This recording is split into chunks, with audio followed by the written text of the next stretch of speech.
बिहार चुनाव में मिल गई जादू की छड़ी, सांसद विधायक मंत्री की सौगात मिली, कार्यकर्ता जाए भाड़ में मुझे क्या पड़ी। जी हाँ, मैं बात कर रहा हूँ एक ऐसे राजनेता की जो परिवारवाद पर कई दफ़ा लंबे लंबे बयान देते रहे, लेकिन पार्टी बनाने के महज 3 साल में पूरे परिवार को उन्होंने राजनीति में सेट कर दिया। यह आज देखने को मिला है। जी हाँ, मैं बात कर रहा हूँ उपेंद्र कुशवाहा जी की। लेकिन इसके साथ एक सवाल जरूर उठता है कि मित्रों, क्या परिवारवाद केवल कांग्रेस और राजद के लिए होता है, बाकी के लिए नहीं? सवाल तो पूछूंगा और जवाब आप भी बताइए। लेकिन एक बात तो है कि सरकार का शपथ लेते ही युवाओं को रोजगार मिलना शुरू हो गया है। भले वो रोजगार आपके बेटे को नहीं मिले, नेताजी के बेटे को तो मिल गया। मतलब कि सरकार को युवाओं की चिंता है। अब पैर में तेल लगाकर अपनी बारी का इंतजार करिए, क्योंकि भागिए दौड़िए नहीं। अगर भागिए दौड़िएगा तो जूतियाँ घिस जाएंगी। उससे अच्छा है कि अब तेल लगाइए और इंतजार कीजिए कि आपको भी रोजगार मिल जाए, जैसे नेताजी के बेटा को मिल गया। देखिए, बिहार विधानसभा चुनाव 2025 में उपेंद्र कुशवाहा की पार्टी राष्ट्रीय लोक मोर्चा आरएलएम को 6 सीटों पर उम्मीदवार उतारने का मौका मिला। इसमें से एक सीट पर उन्होंने अपनी पत्नी को उतारा। आप जानते हैं कि वह खुद राज्यसभा के सांसद हैं और इस बार उनकी पत्नी भी जीत गई, मतलब कि वो भी विधायक बन गई। अब मामला था एक बेटे का, तो उन्होंने अब बेटे को भी नीतीश कैबिनेट में मंत्री पद की शपथ दिला दी। ऐसे में कहा जा सकता है कि बिहार चुनाव में उन्होंने अपने पूरे परिवार को सेट कर लिया। उपेंद्र कुशवाहा के बेटे का नाम दीपक प्रकाश है। उनको नाम और तस्वीर से बहुत कम लोग जानते हैं। दीपक प्रकाश के बारे में बताते हैं कि वो कंप्यूटर साइंस से इंजीनियर रह चुके हैं। कई मल्टीनेशनल कंपनियां में उन्होंने काम किया है। अब वो बिहार की राजनीति में एक्टिव हो गए हैं आज से। जी बिल्कुल। सबसे पहले तो अपने नेता उपेंद्र कुशवाहा जी को हम धन्यवाद देना चाहते हैं मेरा चयन करने के लिए। पार्टी के राष्ट्रीय लोक मोर्चा के बाकी सारे नेता और कार्यकर्ताओं को धन्यवाद देना चाहते हैं। प्रधानमंत्री नरेंद्र मोदी जी और मुख्यमंत्री नीतीश कुमार जी के नेतृत्व में काम करने का मौका मिल रहा है, उसको लेकर के अभिभूत हैं। और जो जिस तरीके की प्रचंड बहुमत आई है, जनता की सेवा करने का मौका मिल रहा है, उस जिम्मेदारी का भी एहसास हो रहा है।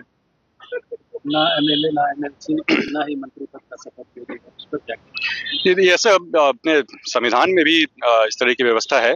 जो व्यक्ति किसी भी सदन का सदस्य नहीं हो वही मंत्री बन सकता है। अगले 6 महीने में, शपथ लेने के 6 महीने के अंदर में किसी सदन का सदस्य हो जाना होता है, तो वो समय आने पे हो जाएगा। क्या लगा, पिता जो है आपकी माता पर भरोसा जताइए, एमएलए का टिकट दिया, मंत्री बनने के बाद तो आपको जो है आगे किया, बाकी नेता जो जीत कर गया उनका नाम आगे और उन्होंने क्यों चयन किया, आप उनसे पूछिएगा वो सही जवाब दे पाएंगे। हम तो इतना ही बोलेंगे कि मेरी जो योग्यता है मेरे परिवार के साथ जोड़कर नहीं देखे, समय दे, उस पर हम खरा उतरेंगे। सवाल तो आपके पिता ही उठाते थे परिवारवाद, लेकिन आज तो परिवारवाद से खुद घिरे हुए नजर आए। नहीं, परिवारवाद पे तो हम यही बोलेंगे कि मेरी योग्यता को मेरे परिवार के साथ जोड़कर नहीं देखे। सवाल ये नहीं, सवाल ये कि आपके पिताजी परिवारवाद पे सवाल उठाते, तो सवाल उस सवाल का जवाब आपको, मेरा चयन क्यों किया गया, इसका जवाब तो मेरे पिताजी दे पाएंगे। जहां तक कि परिवारवाद की बात है, आप देखिए, ऐसे भी आप आजादी से लेकर अभी तक देख लीजिए, हर थोड़े थोड़े समय पर आप देखते रहेंगे कि राजनीति का अपराधीकरण होते रहा है। आप समय समय पर देखेंगे कि कई सारे लोग जो भ्रष्टाचार करके, जनता का पैसा लूट करके भ्रष्टाचार करने वाले लोग, घृणित से घृणित अपराध करने वाले लोगों को भी राजनीति में मौका मिल जाता है। ऐसे में जब एक पढ़े लिखे साफ नियत वाले युवा को मौका मिल रहा है तो इस चीज का स्वागत होना चाहिए। एनडीए सहयोगी उपेंद्र कुशवाहा की पार्टी आरएलएम ने इस चुनाव में बेहतर प्रदर्शन किया है। प्रदर्शन तो सभी ने बेहतर किया है, महागठबंधन को छोड़ के। पार्टी को मिली 6 सीटों में से 4 पर उन्होंने जीत दर्ज की। इसके बावजूद उपेंद्र कुशवाहा ने मंत्री पद के लिए अपने किसी विधायक को नहीं चुना। उसके बजाय उन्होंने अपने बेटे को चुना, अपने बेटे पर भरोसा दिखाया। जबकि दीपक प्रकाश फिलहाल किसी भी सदन के सदस्य नहीं है। महत्वपूर्ण यही है, मतलब न वो एमएलसी है न एमएल है, बावजूद मंत्री पद का उनको शपथ दिलाया गया। उन्हें अब आगामी 6 महीने के भीतर विधानसभा या विधान परिषद में सदस्य बनना पड़ेगा। ये संवैधानिक नियम है। उपेंद्र कुशवाहा के पार्टी से जो टिकट मिले उसमें बाजपट्टी से रामेश्वर कुमार महतो, मधुबनी से माधव आनंद जो उपेंद्र कुशवाहा के साथ शुरू से लगे रहे हैं वो थे, जीते। सासाराम से उनकी तो अपनी पत्नी ही श्रीमती स्नेहलता ने विजय हासिल की। दिनारा से आलोक कुमार सिंह ने जीत हासिल की। राज्यसभा सांसद उपेंद्र कुशवाहा ने 20 फरवरी 2023 को अपनी नई पार्टी का नींव रखा था। 20 फरवरी 2023, और ये 24 और 25, मतलब आप समझ लीजिए ना कि 1.5-2 साल भी अभी पूरा नहीं हुआ।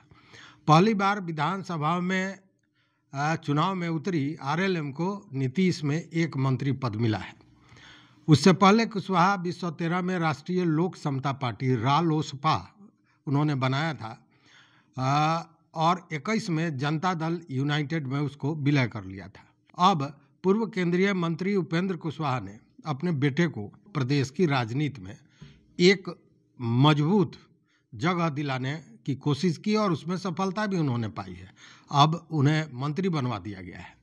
इसके अलावा उनकी पत्नी तो स्नेहलता विधानसभा में है ही, मतलब कि अपने खुद सांसद, पत्नी विधायक और बेटा मंत्री, पूरा परिवार सेट हो गया। बिहार में राष्ट्रीय जनतांत्रिक गठबंधन मतलब एनडीए के सहयोगी और दिग्गज नेता रहे, कुशवाहा समाज के दिग्गज नेता माने जाते हैं उपेंद्र कुशवाहा। उन्होंने अपने बेटे को नीतीश कुमार की कैबिनेट में मंत्री बनाकर एक महत्वपूर्ण राजनीतिक चाल चली है। देखिए, दीपक प्रकाश को आरएलएम के कोटे से मंत्री बनाया गया है, जबकि उन्होंने विधानसभा का चुनाव नहीं लड़ा है और यह फिलहाल किसी भी सदन के सदस्य नहीं है। पहले जब रिजल्ट आया था तो ये माना जा रहा था कि वो अपनी पत्नी को मंत्री पद पर पहुंचा देंगे, लेकिन यह नया जो प्रकरण है वो आज जब शपथ ग्रहण समारोह हुआ तब सामने आया। राजनीतिक गलियारों में चर्चा है कि यह सब नई सरकार बनने के पहले ही तय हो चुका था। बताया जाता है कि उपेंद्र कुशवाहा ने एनडीए नेताओं से यह फाइनल कर लिया था कि उनकी पार्टी को एक एमएलसी सीट दी जाएगी। इसी एमएलसी कोटे के माध्यम से उन्होंने अपने बेटे दीपक प्रकाश को मंत्री बनाने का यह सपना सजोया, जो आज पूरा हो गया। क्योंकि मंत्री बने रहने के लिए 6 महीने के भीतर किसी सदन का सदस्य बनना अनिवार्य होगा और चर्चा है कि पूरी डील चुनाव के पहले केंद्रीय गृह मंत्री अमित शाह और उपेंद्र कुशवाहा के बीच हो गई थी।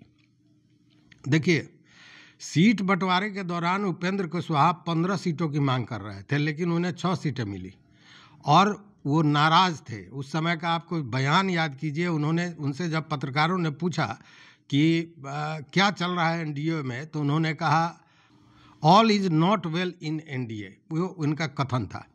और उससे ये समझ में आया था कि सीट को लेकर उनके भीतर एक भड़ास है और वह उनको कुछ ज़्यादा सीटें चाहिए थी, चूँकि 15 का वो डिमांड कर रहे थे और 6 सीट से ज़्यादा उनको मिल नहीं रहा था। तो उस समय यह डील हुई थी और यह कहा गया था कि एक एमएलसी का सीट दिया जाएगा। अब राजनेता तो राजनेता होता है, तो उन्होंने सोचा कि अगर वो सीट मुझे मिलने वाला है एक एमएलसी का, तो बेटा को बिना किसी सदन में गए हुए मंत्री पद पर पहुंचा दिया जाए, और फिर वो कैसे होगा उसके भी खुलासा मैं करूंगा। देखिए, सीट बंटवारे के समय एमएलसी मिलना तय हो गया था। अब था कि कैबिनेट में नीतीश जी कैसे एंट्री दें, तो इसके लिए उनका यह बयान काफ़ी चर्चा में रहा, जिसमें उन्होंने कहा कि नीतीश कुमार के बारे में, मतलब उनका ये कहना था, जो शब्दशः अगर कहें तो उन्होंने ये कहा था कि ये बिहार है, महाराष्ट्र नहीं है। मतलब नीतीश कुमार के साथ अगर कुछ भी होता है तो वो नीतीश कुमार के साथ रहेंगे। महाराष्ट्र का मतलब वो शिंदे की बात कर रहे थे कि जिस तरह शिंदे को निपटा दिया भाजपा ने, वह नीतीश कुमार को यहाँ नहीं निपटा सकती है। यह महाराष्ट्र नहीं बिहार है। विपक्ष के लोग तो बोल रहे थे कि बहुमत मिलेगा, उसके बाद फिर महाराष्ट्र वाली स्थिति यहाँ होगी। तो क्या स्थिति है सब लोगों को मालूम है। लोग आशंका व्यक्त कर रहे थे, जनता को भड़का रहे थे कि महाराष्ट्र में जिस तरह से सीएम बदल दिया इन लोगों ने, यह होगा। लेकिन सब लोग देख ही रहे हैं कि नीतीश कुमार फिर से बिहार के मुख्यमंत्री बन रहे हैं। तो विपक्ष के लोग क्या कर रहे हैं, इससे क्या मतलब है? कोई मतलब नहीं।